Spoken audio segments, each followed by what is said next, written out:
Om Tat Sat. Welcome to Gyan Bhakti. We focus on spirituality, Vedanta, and Sanatana Dharma. Please subscribe our channel for mystical meanings of the profound scriptures and daily satsang.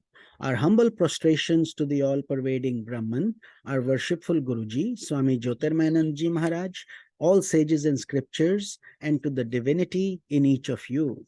We are currently exploring the scripture Mysticism of Mahabharata. Commentary is by Sri Swami Jyotirmayananda and narrated by myself, Swami Nikhilananda. In today's episode, we are starting Stree Parva. So, down an ancient dusty highway leading from the capital city of Hastinapur and winding through a countryside laden with the stench of death, there marched a long procession of women grieving piteously over the loss of their loved ones. The air was filled with loud wailing and cries of despair as the mourners marched towards the site where funeral rites for the fallen heroes were to be performed.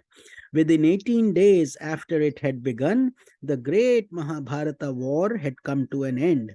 Within that short time, the 11 Akshohini army of the Kauravas and the 8 Akshohini army of the Pandavas all had been destroyed.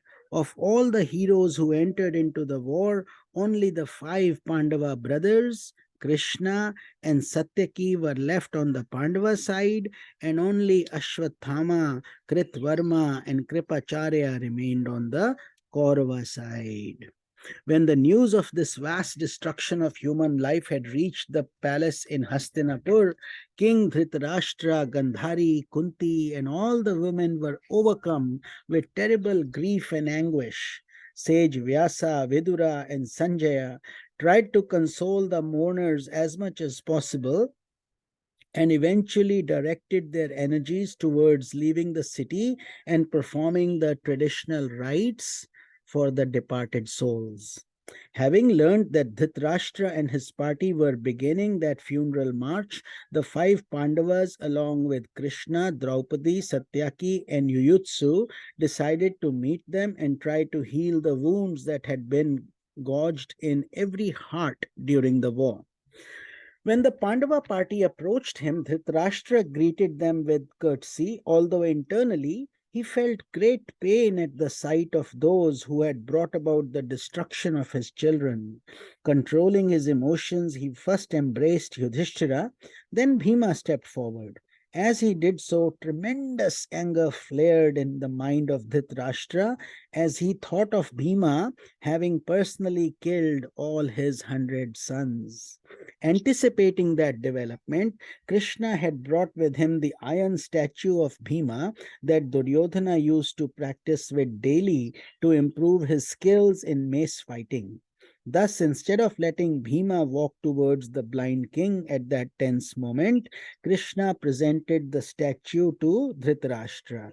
That strategy saved the life of Bhima, for when Dhritarashtra embraced the same, it cracked under the immense strength of the blind yet extraordinarily powerful king. With blood flowing through his nostrils and his heart struck with remorse, Dhritarashtra fell down crying, O Bhima, alas, I have killed you. However, Krishna consoled him, explaining the trick he had played, and reminded him that it was the evil nature of his sons that led them to their own destruction.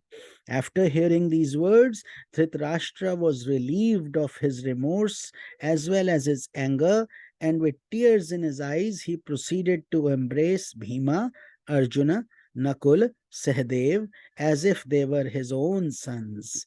Taking leave of Dhritarashtra, the Pandavas approached Gandhari with great timidity.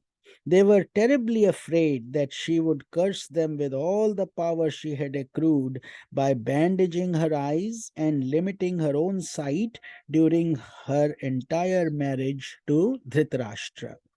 The first to approach Gandhari was Bhima, who explained his actions during the war and begged her forgiveness.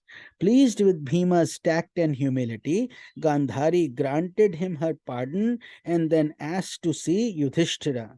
Yudhishthira too spoke with great humility, yet for a moment great anger swelled in the mind of Gandhari. Through the tiny holes of her bandage, her sight fell upon the fingernails of Yudhishthira, and due to the power of her anger, those nails became instantly disfigured. Seeing this, Arjuna hid himself behind Krishna. Seeing how frightened Arjuna was, Gandhari's maternal feelings were aroused and she consoled him, declaring that she had no intention to harm him or anyone. We will continue this satsang tomorrow. Hari Om Tat Sat.